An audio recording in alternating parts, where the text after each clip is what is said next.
causes codependency and also dependency. Once people recognize that they have a dependent or a codependent trait, they often begin to wonder where these tendencies come from. Why are some people susceptible to dependency and codependency in their adult relationships? Why is it so hard to break free from a dependent and a codependent, or in short, toxic relationships? While the answers aren't the same for everyone, but for most people it begins way back in childhood. It is important because children are extremely impressionable. Young children don't have the cognitive abilities to realize that the relationships that they are seeing and experiencing aren't healthy. They do not know that their parents aren't always right. They do not know that their parents lie and manipulate and lack the skills to provide a secure attachment for the child. Codependency is classified as a learned behavior. So that's the good part. If you learn something, you can unlearn it. So this learned behavior can be passed down between generations within family, but it is not a genetic inheritance, so it's not in the genes. A person gets to a place of learned helplessness by being in a situation long enough that makes them feel powerless and makes them feel out of control. They feel trapped, and because of these feelings, they believe that they can never improve their situation, that they can never find a way out. So accepting this powerlessness will just perpetuate these beliefs and create a self-fulfilling prophecy. When parents aren't able to provide a stable, supportive, nurturing home, several things can happen. The child, you, become the caretaker. If your parent was incapable of fulfilling the parental role, you may have taken on the parental role. Perhaps you took care of your parents or your siblings. Perhaps you took on a job too early and started paying the bills. Perhaps you cooked the meals. Perhaps you, and I'm not talking about cooking meals on the odd occasions, that's good, but like on a regular basis. Perhaps you stayed up and made sure that mom didn't fall asleep with a lit cigarette and burned the whole house down.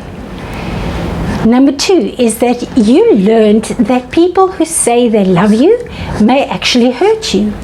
Your childhood experience was that family physically and or emotionally hurt you, abandon you, lie to you, threaten you, and or they even took advantage of your kindness. This becomes a familiar dynamic, and so now as an adult you allow friends, lovers, family members to continue to hurt you in adulthood. And number 3 is you become a people pleaser. Keeping people happy is another way you try to feel in control. You do not speak up or disagree out of fear. You give and you give. This feeds your self-worth and gives you some emotional fulfillment. So number 4 is that you may struggle with boundaries. Nobody modeled a healthy boundary for you, so you are either too weak, in other words, you are constantly pleasing and taking care of people, or you are too rigid, you're closed off and unable to open and trust others. So it's not a healthy boundary situation. Your walls are either too high or you have no walls at all. Number 5 is that you feel guilty. You probably feel guilty about a whole lot of things that you didn't even cause. Among these things is your inability to fix your parents or your family. Even though it's illogical, there is a deep longing within you to rescue and to fix. And your inability to change your family contributes to your feelings of inadequacy. So number 6 is that you are probably fearful. Childhood was a scary place at times. You never knew what to expect. Some days went smoothly, but other days you hid away, you worried, you cried.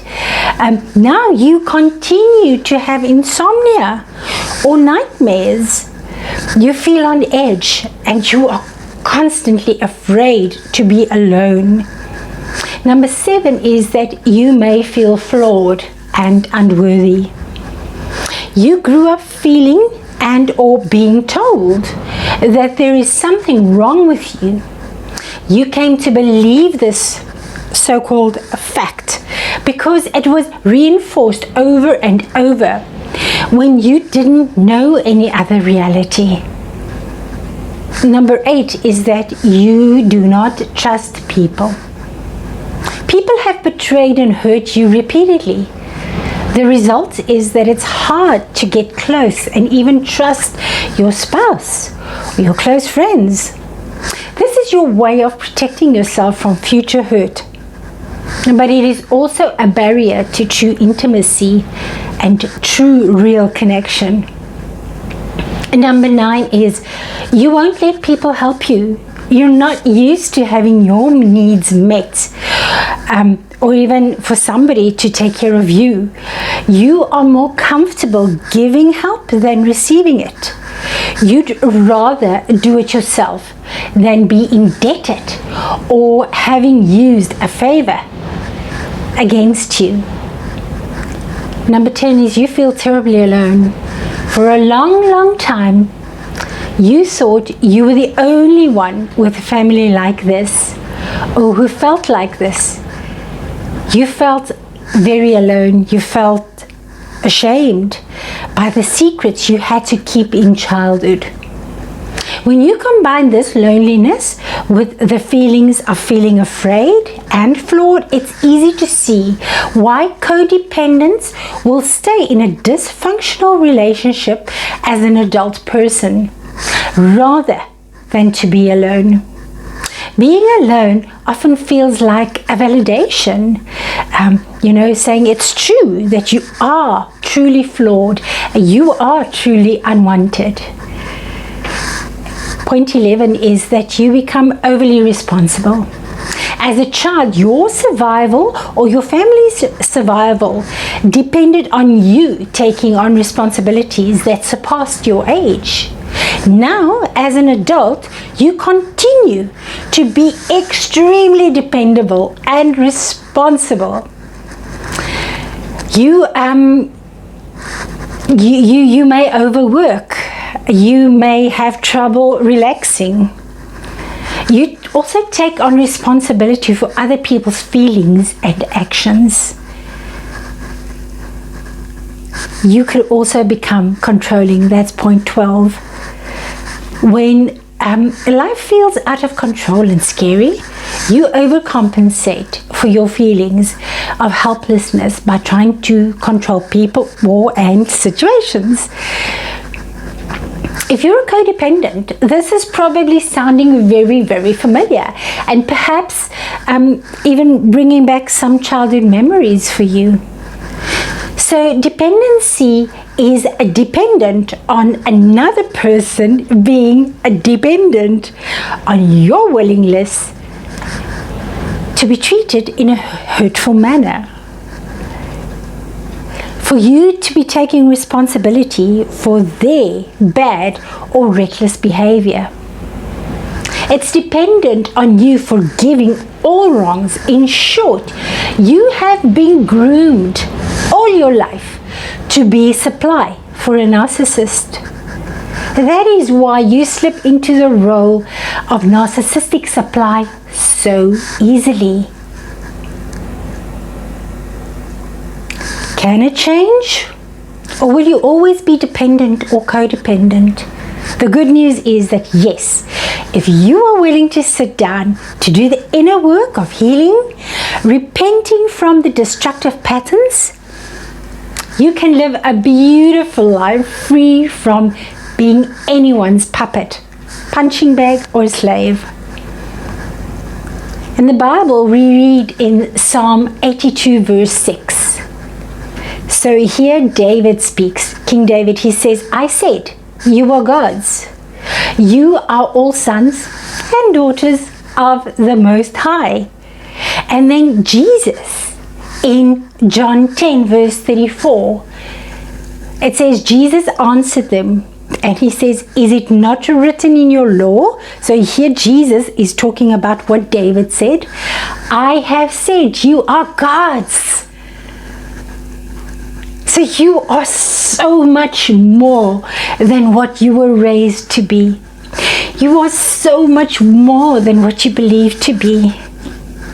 You truly need to find the greatest love inside of you. All you need is a little seed of faith in yourself, and I promise you, nothing will be impossible for you. So I would appreciate it if you subscribe to this channel, if you like it, if you share it. Who knows, you may just save a life, because you are not the only person who feels like this. There are so many people who feel like this. We can all heal and we can all prosper. Have a little bit of faith in yourself.